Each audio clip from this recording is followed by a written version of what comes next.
أمس مالا لا أعرف مصدره. إلى أين؟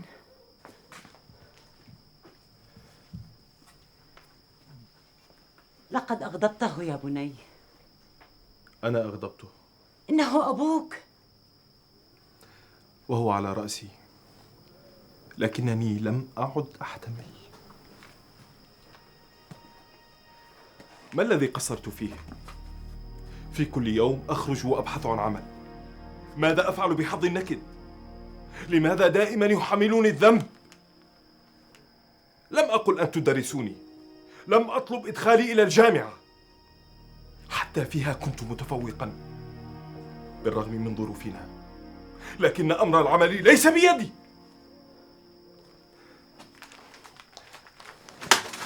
اللعنة على هذه الدنيا.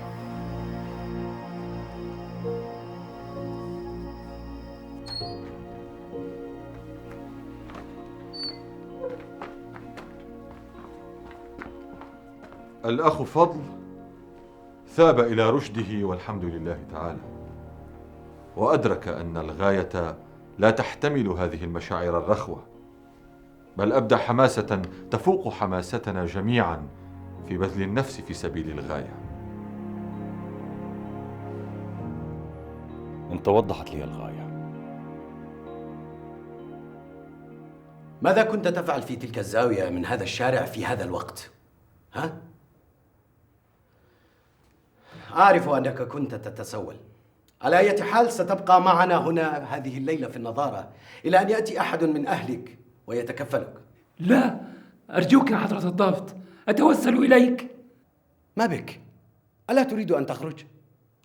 أريد أن أخرج، طبعا أريد أن أخرج، ولكن لي ابن واحد ووحيد متعلم وجامعي، ولا أريده أن يأتي ليخرجني وأنفضح أمامه وأذله. تذله وأنت أبوه؟ إن عرف أنني أتسول. لما لا يعي لك إذن؟ إنه يحاول، لكن حظه أسوأ من حظي. أرجوك يا حضرة الضابط، لا تفضحني أمام ابني، وأمه إن عرفت ستموت. طيب، سأخرجك، ولكن بشرط. ما هو؟ غدا صباحا تحضر لي ابنك هذا. لماذا؟ لا تخف، لن أخبره عنك شيئا. ماذا تريد منه؟ ألم تقل بأنه عاطل عن العمل؟ لا أريدك أن تعود إلى التسول. تعال معي.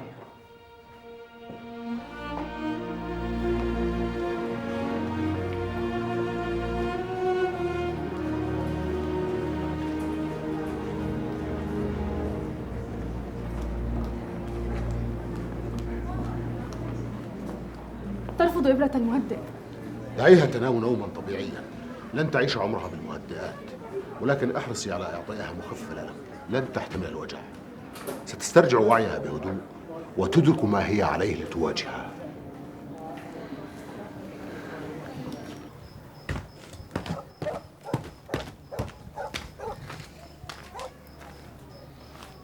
أمي أرجوك.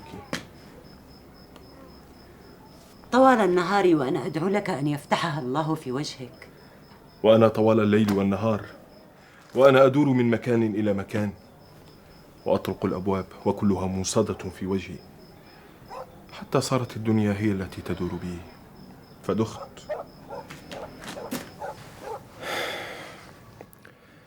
الظاهر يا أمي أن دعوات الفقراء لا تستجاب. ما هذا يا مريد؟ هل يئست من رحمة ربك؟ لا يا بني، لا. أمك امرأة صالحة وتقية، ودعواتها مستجابة بإذن الله. اعذريني يا أمي، غضبي هو الذي يتحدث وليس قلبي. ماذا فعلت بالنقود؟ أبقيتها معي كي أردها. ترى أين خرج أبي؟ أكيد خرج ليسهر مع أصدقاء قدامى. أبوك تعب وشقي طوال عمره، وقد وجد من يتسلى معه. وأنت؟ أنا؟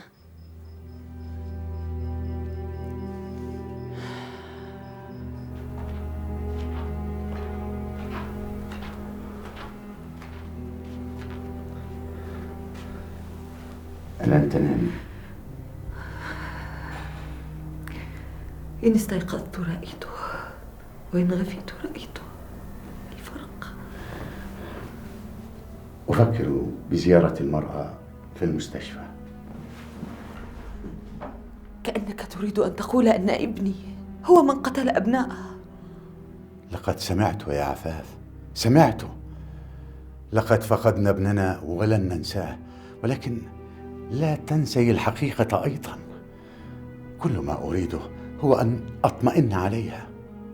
تطمئن عليها وأنا من يطمئن علي؟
أبي، حمدا لله على سلامتك.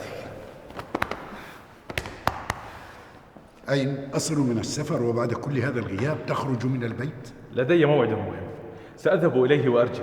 أراك ونتحدث. وترى ما أحضرت لك. ربما يهمك ما أحضرت أكثر من رؤيتي. بالطبع لا، ولكنك تعرف أني أفضل ثمن الهدايا على الهدايا نفسها، فكل شيء عندي والحمد لله. تريد نقودا؟ يعني أنت كريم وأنا أستاهل. أنا واصل الآن من السفر ولا أمتلك سوى دولارات. خير وبركة. الدولار أقوى شيء في العملة وأقوى شيء في العالم.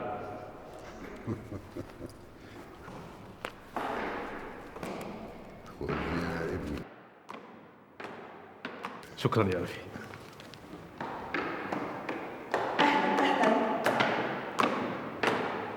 حمدا لله على سلامتك. مساء الخير. مساء الخير يا سيدي. أين إبراهيم؟ سيد إبراهيم موجود، تفضل.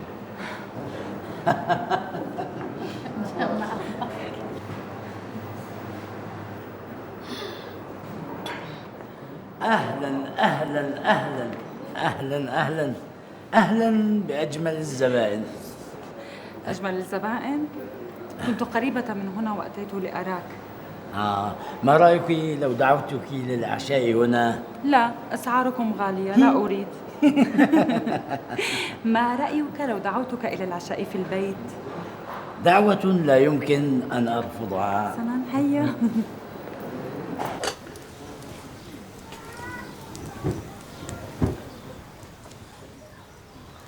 أمرك غريب يا أبي. لماذا هذا الإصرار؟ لماذا أذهب إلى مركز الأمن؟ ماذا يريد مني؟ ماذا فعل مريد؟ ارتاحي، لم يفعل شيء. الضابط يريد أن يتحدث معه فقط. يتحدث معي بماذا؟ من أين يعرفني؟ التقيته صدفة وتحدث معك. هكذا صدفة؟ طيب أنت من أين تعرفه؟ أبي، أنت تخرج كل ليلة منذ فترة ولا نعرف إلى أين. ما الذي يحدث؟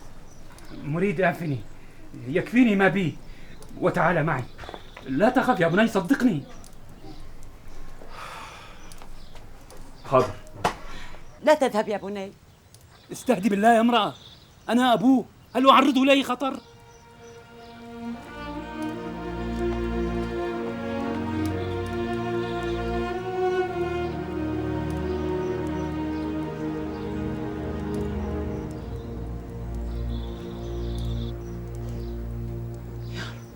التقرير يؤكد أن المتفجرة في غاية التعقيد كي تحدث على صغرها هذا الأثر. على هذا لا يمكن للأمر أن يكون مجرد عملية فردية قام بها شاب، لابد أن وراءها جماعة منظمة تنظيما دقيقا. لما لا نرجع لأهله لنسأل عن أصدقائه، لنعرف منهم أين كان يذهب عندما يغيب عن البيت؟ سنفعل.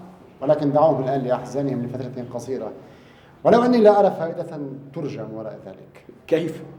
أصدقاؤه نوعان: المتورطون الذين لا يمكن أن يشوا بأنفسهم، والبعيدون الذين لا يعرفون شيئا. هذه الجماعات تعتمد التكتم والتخفي واليقظة. علينا أن نكون يقظين ومستعدين.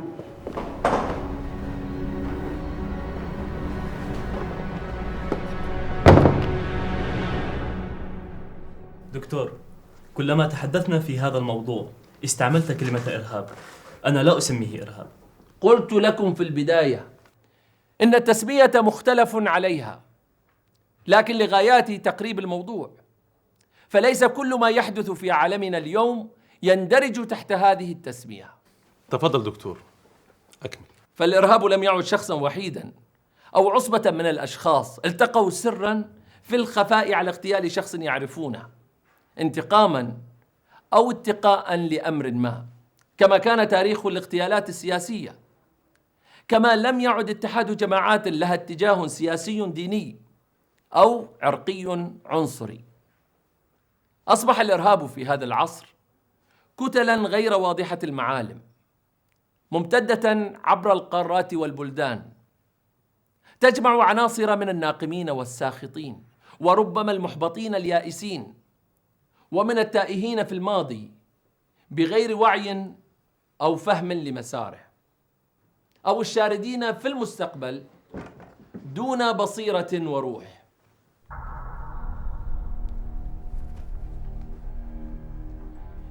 على أي حال، ما أردت الإشارة إليه حتى ثورة التكنولوجيا التي دخلت إلى كافة الساحات في مجال الاتصال والمراقبة والتصنت والتسليح والإعلام والإعلان، أعطت للإرهاب العصري يدا لم تكن له، يستطيع أن يمتد بها ويصبح أخطر. كل اختراع جديد يدخل حياتنا فيه نفع بجانب وفيه ضر بجانب.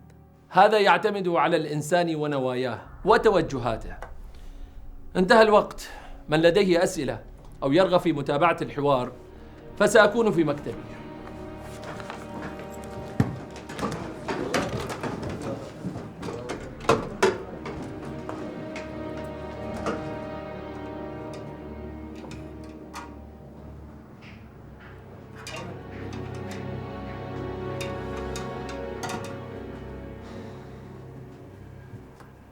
من أنت وماذا تريد؟ أنت من يقول دائما ويؤكد على أن بابه مفتوح لمن يريد النقاش أو الحوار. وبما تريد أن تحاور؟ لا حوار، لا حوار بيننا وبين من حادوا وضلوا، ولكن أقول لك كلمة. فأنت يا دكتور تستغل منصبك الجامعي لتفسد وتحرض بأفكارك المستوردة التي تبعد هذا الجيل عن دينه. لما أتحدث عن الدين، وأنا ولله الحمد إنسان مسلم ومؤمن، تحدثت عن أمور أخرى لها علاقة بالحياة والمجتمع. الدين هو المجتمع. أوافقك. وهو الحياة. أيضا أوافقك. ولا حياة لمجتمع خارجه أو بالانحراف عنه. أوافقك، ولكن ما علاقة حديثك هذا بحديثي عن الإرهاب؟ أنا لم آتي للتحاور معك بل لأبلغك، وقد سبق وأن بلغناك إذا كنت لا تذكر في المسجد، ولكنك لم ترتدع. ومن أنتم؟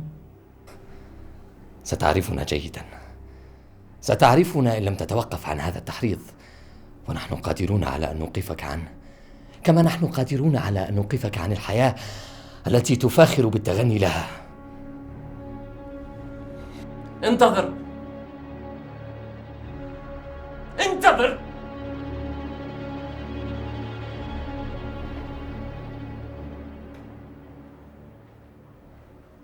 انتظر يا عم في الخارج، أريد أن أتحدث مع ابنك على انفراد.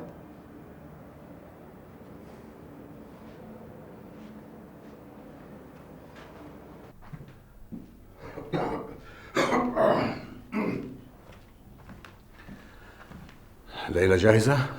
أنا جاهزة، لكن قلبي مضطرب وقدماي لا تحملاني. هذا أقصى مشوار علي. إلى متى تحملين نفسك هذا الذنب؟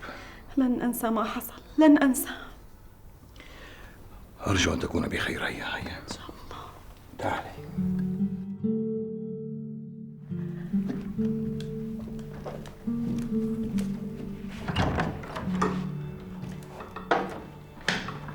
ما زالت ترفض. عندما تكشف الضمادات والأربطة وعندما تسترجع وعيها فلن تستمر في الرفض إن أرادت أن تستمر بالحياة. إن لم نقنعها نحن فربما أصدقاؤها أو أقاربها. يبدو أن لا أقارب لها، لم يرها أحد.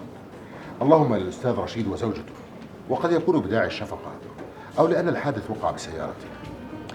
نؤجل الحديث في هذا الموضوع إلى الغد.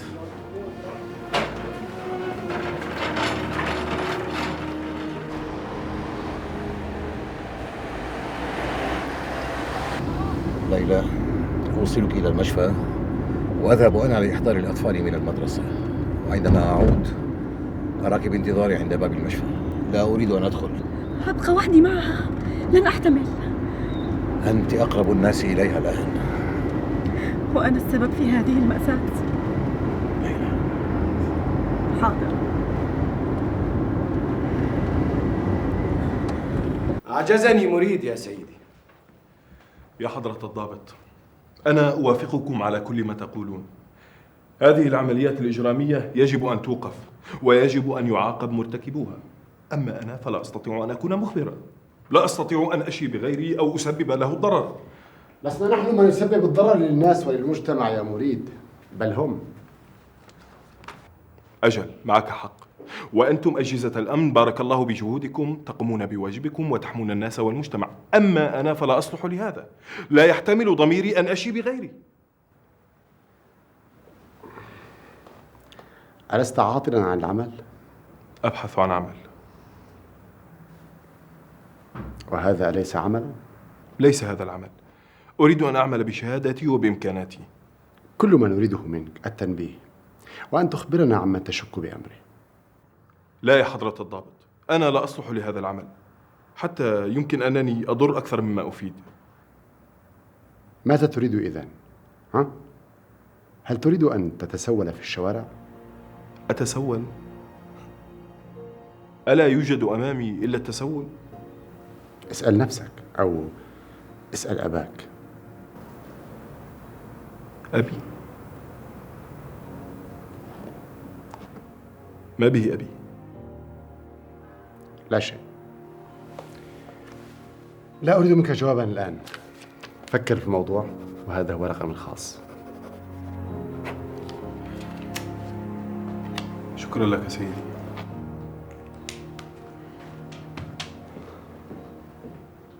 إنه من العناصر المفسدة في الجامعة، والله ما سمعت منه كلمة إلا وأغضتني، وما نظرت إليه إلا وازددت كرها وبغضا له، وأنا على أتم الاستعداد لتنفيذ ما يراه أمير الجماعة أو ما تراه أنت مناسبا للخلاص منه، في بيته أو في الطريق أو في وسط الجامعة، هكذا جهرا نهارا ووجها لوجه.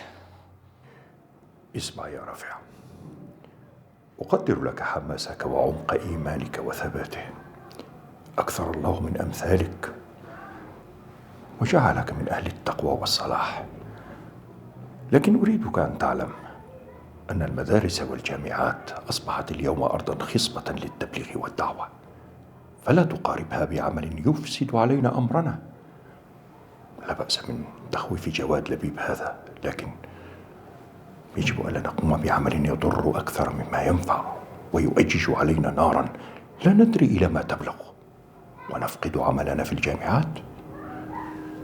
دعك منه ودعه لنار أعدها الله للكافرين. اذهب الآن، سيأتي ما يجب ألا يعوك هنا. لن أكتفي بما أقوم به إلى أن يبلغني ما أطمع به من ثواب. لا تتعجل وكن صبورا.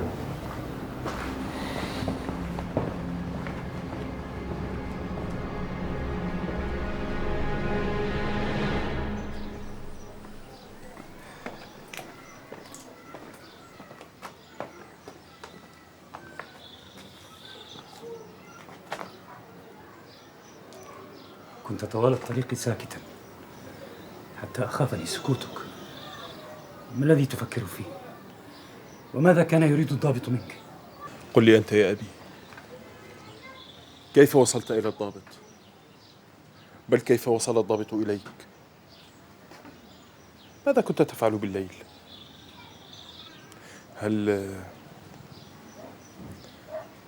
هل كنت تتسول في الطرقات؟ مريد، ماذا تقول لأبيك؟ أخبرك الضابط إذن؟ لا، لم يخبرني، بل لمح لي أحسست في كلامه. كنت دائما أسأل أمي عنك، فتقول خرج ليسهر ويتسلى مع أصحابه القدامى، بينما كنت أنت يا أبي. ماذا تريدني أن أفعل؟ ماذا أستطيع أن أفعل؟ أنت شاب ومتعلم ولا تجد عملا، وأنا في هذا العمر وأراكم أمامي في هذه الحال. ماذا تريد مني؟ ماذا تريدون مني؟ هذا ما قدرت عليه.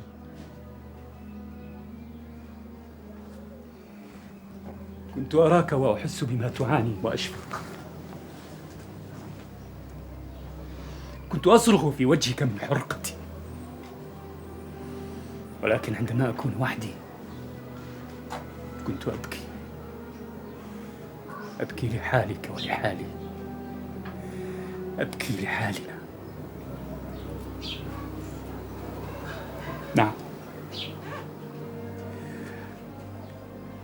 نعم، تسولت في الشوارع. كنت أظن أن الليل ساتر، وكنت أظن أن الحسنة ما زالت موجودة بين الناس، ولكن لا، هنالك أنظمة ضد التسول تمنعه، ولكن لا توجد أنظمة ضد الموت جوعا.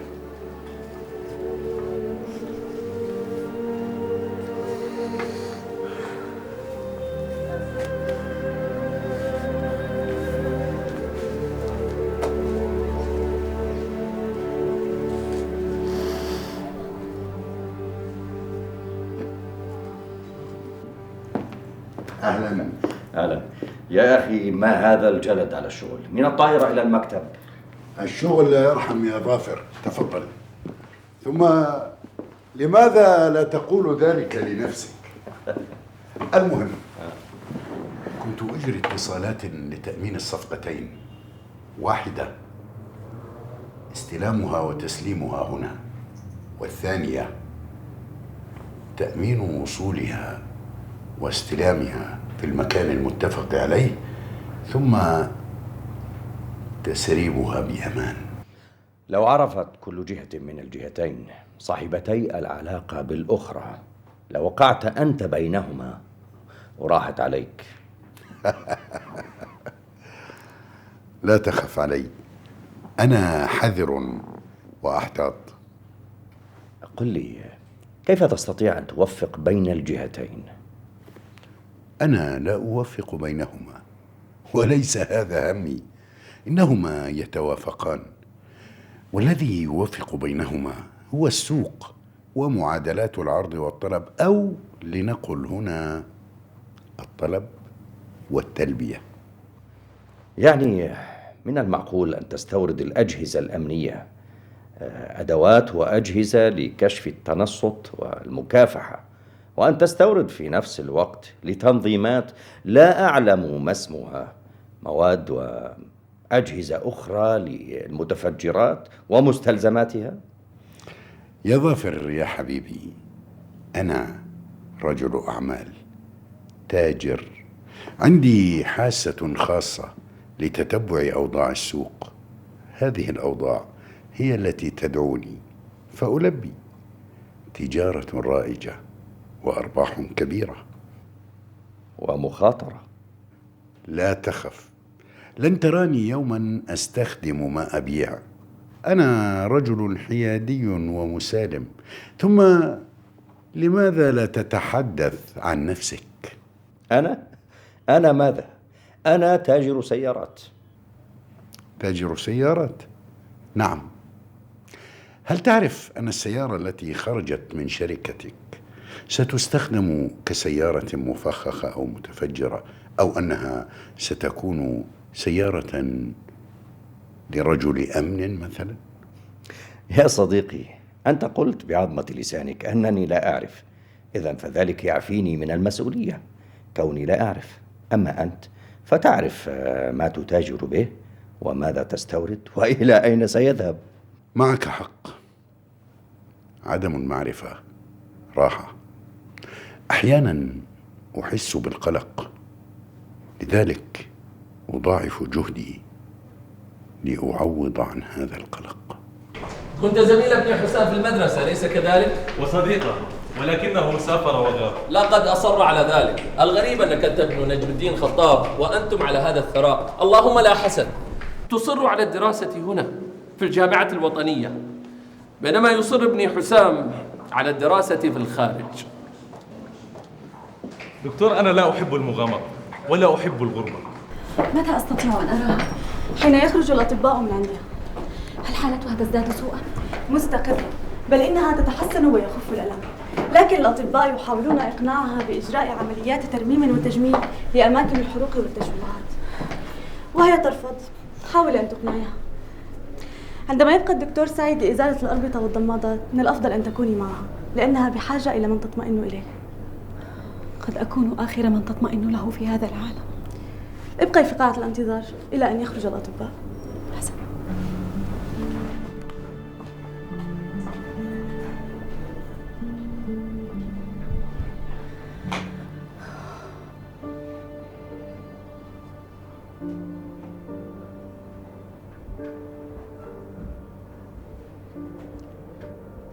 بالمناسبة دكتور، الطالب الذي خرج اليوم من المحاضرة رأيته يخرج من مكتبك مسرعا ومن ثم من الجامعة كلها. هل كان... لا يهم ما اكتشفت، المهم أنه جاء وذهب، وقد لا أراه ثانية. بالإذن.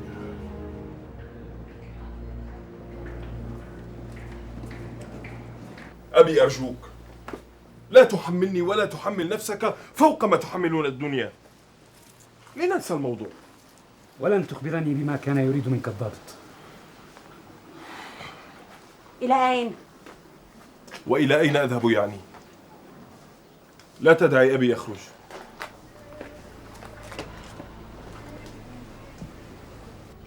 وطيت راس الولد.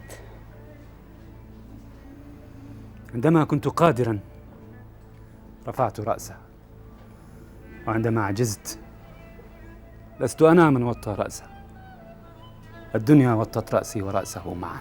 أعذرني يا شاكر، هذا من قهري عليه وعليك. لا عليك.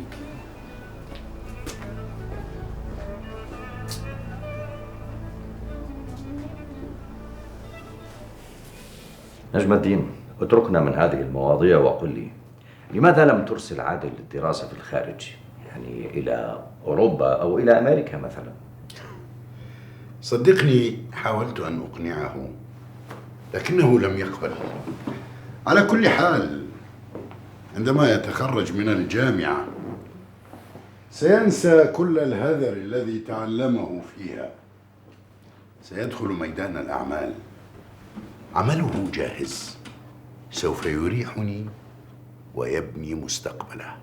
أترى يا مولاي بأن علينا أن نهجر المدارس والجامعات؟ لا يا بني، بل تكون هجرتكم إلى الله، وما عداه فإنه وسيلة العيش في هذه الدنيا الفانية، على أن تذكروا أن مآلكم على رب العالمين. فادعوا إخوانكم الطلبة إلى ما دعاكم الله إليه من نعيم الآخرة، وخوفوهم من عذاب يوم لا ينفع المرء فيه إلا عمله وما في ميزانه من حسنات، وأحسن العمل ما كان تقربا إلى الله بالجهاد في سبيله.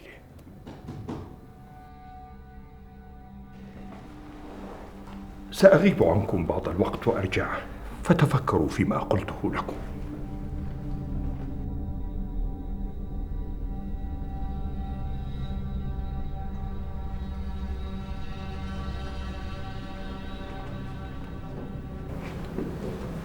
السلام عليكم. وعليكم السلام ورحمة الله وبركاته. ماذا هناك؟ وردت إشارة بوصول شحنة للمواد التي طلبناها وقد تم تأمينها. لا تحاول الوصول إليها أو استلام شيء أو نقله. لسنا بحاجة إليها الآن، نتركها حيث هي. وهناك إشارة أخرى إلى تحويل المبلغ كاملا؟ بالكامل، وقد تم تأمينه في الحساب الخاص. أرى أن يوزع المبلغ على عدة مصارف وتحت حسابات مختلفة. هل أنت ذاهب؟ نعم. هل رآك أحد تدخل إلى هنا؟ دائما تسألني هذا السؤال وأطمئنك. السلام عليكم. وعليك السلام ورحمة الله وبركاته.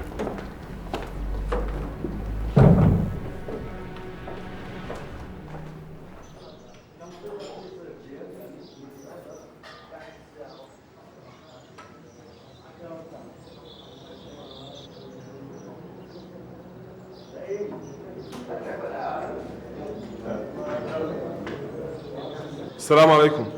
وعليك السلام ورحمة الله. توقعت أن أجدك هنا. وأنا انتظرت وتوقعت. اجلس.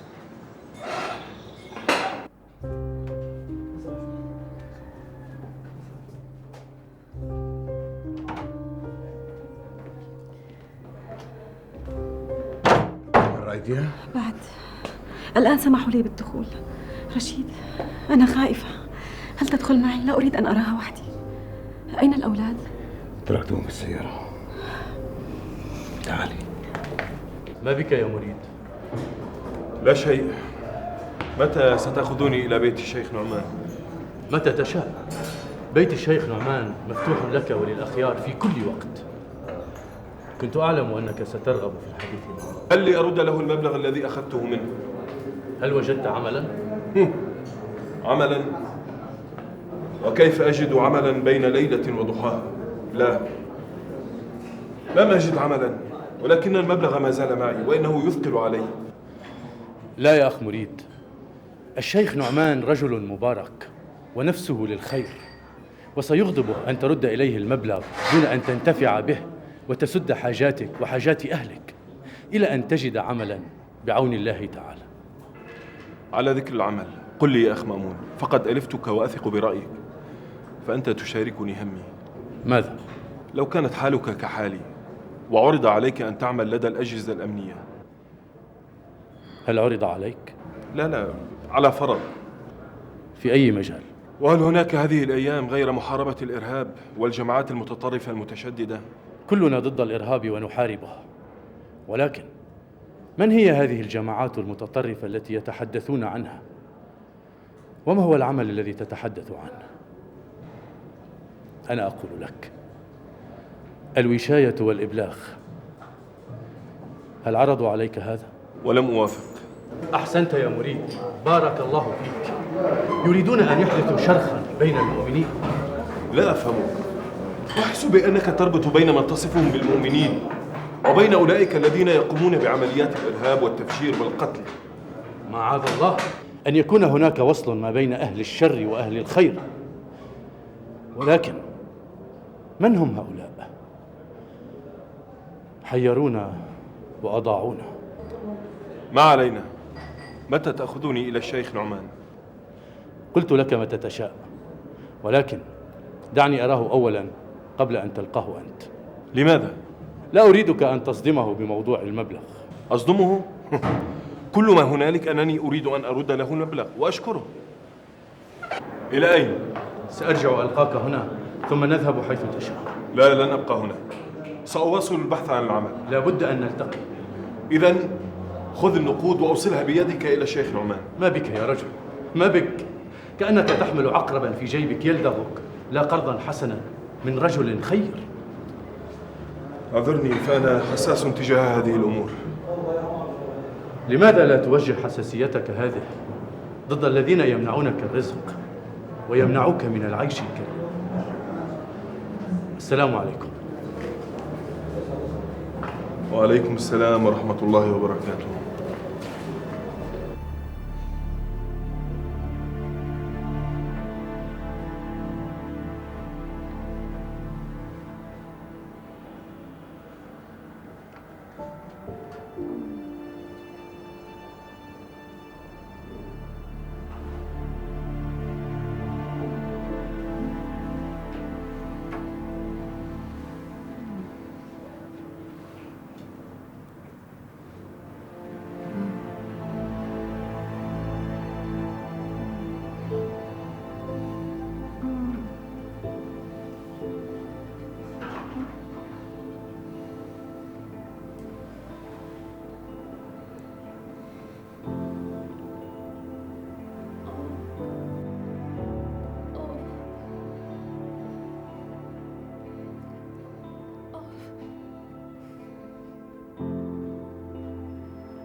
ماذا يا ليلى؟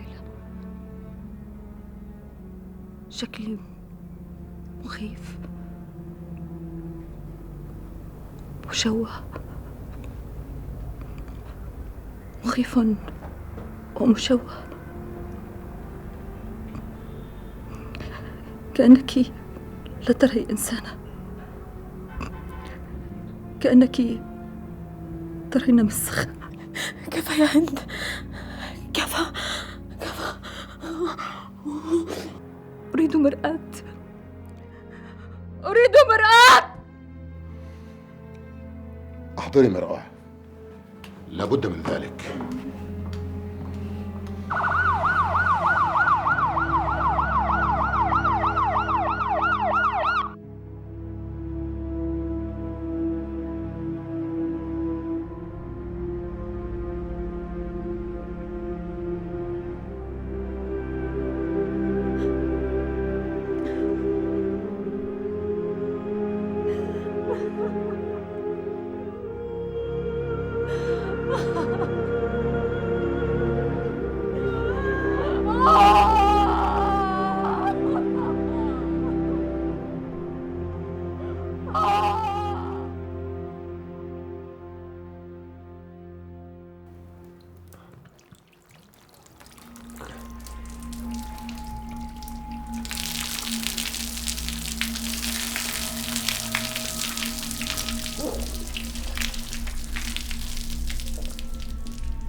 ما بك؟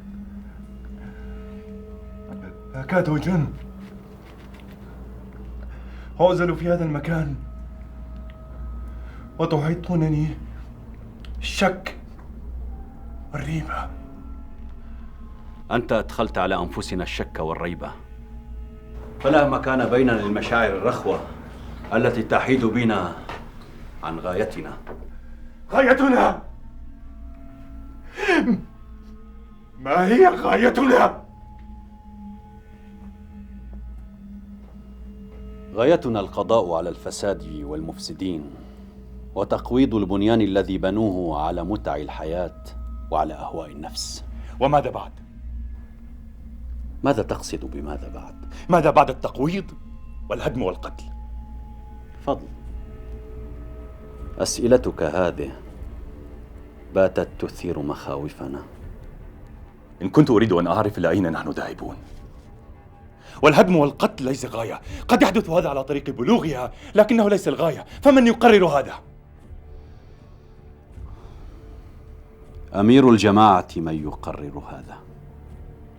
إنني لم أقابل أمير الجماعة هذا، لم أحادثه، لم أراه، حتى أنني أكاد لا أعرفه ولا أعرف من هو. وما شأنك به؟ يكفي إيمانك بدعوته التي تسعى لتثبيت حكم الله على الأرض وانتزاع الحكم المغتصب من مغتصبيه. الحاكمية لله وحده يا فضل. ألا تؤمن بهذا؟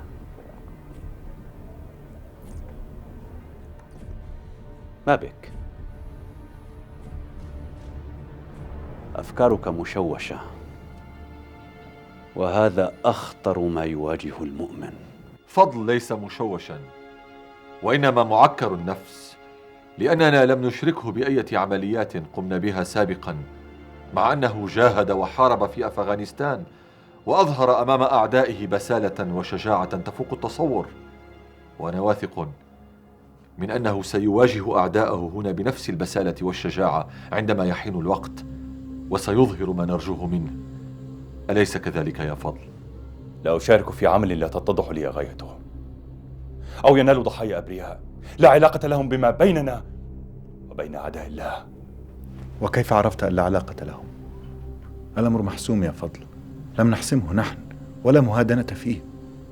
اختر يا فضل. وأقول، وأنا مسؤول عما أقول، اذهب إن شئت، ولكن فلتعلم أنك أنت اخترت الابتعاد عنه.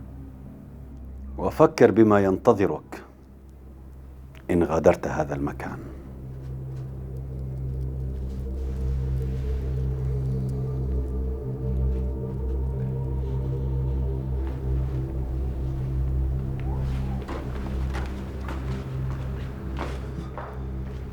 اللهم لا أسألك رد القضاء، ولكن أسألك اللطف فيه يا رب العالمين. هند، استمعي إلي. كفى يا ليلى، لا أريد عمليات تجميل. هذه أنا وهذا شكلي مشوه.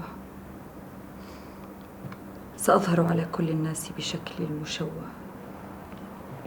هكذا أرادوني. صورتي صورة المجتمع الذي أرادوا أن يشوهوه. سأبقى هكذا إلى أن ألتقي بأولادي فيعرفوا كيف عشت بدونهم.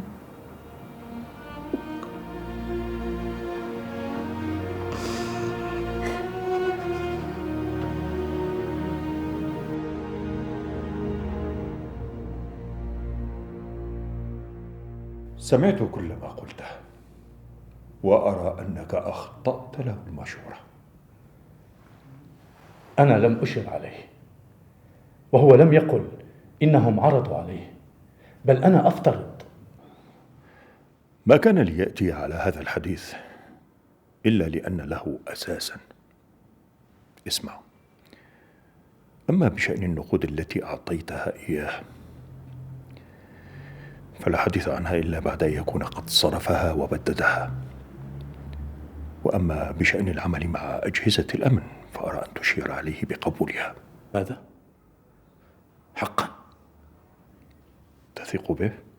كأنما ليس له أصدقاء غيري، ويريد من يفضي له بهمومه، وهي كثيرة وثقيلة. وفيه غضب، أليس كذلك؟ يكظمه ويكتمه. إلى متى؟ فمثل غضبه إن لم يقتل به عدوه وخصمه قتل به نفسه. من عدوه؟ تائه فلا يدركه أو يعرفه بعد. ماذا ترى؟ أرى أن يعمل مع أجهزة الأمن، لا بالسلك النظامي بالطبع، ولكن كمخبر كما أرادوا له. وأرى أنه لا يكون على وفاق وتلاؤم معهم، لأن الحاجة هي التي تدفعهم. فإن بقيت ملازما له ونلت ثقته كاملة صار أقرب إليك منهم، يفضي إليك بهمومه وبكل ما يقوله، وبهذا نفع كبير لنا، جسر بيننا وبين أجهزة الأمن نقدر أن نعبره إليهم ولا يقدرون أن يعبروه إلينا.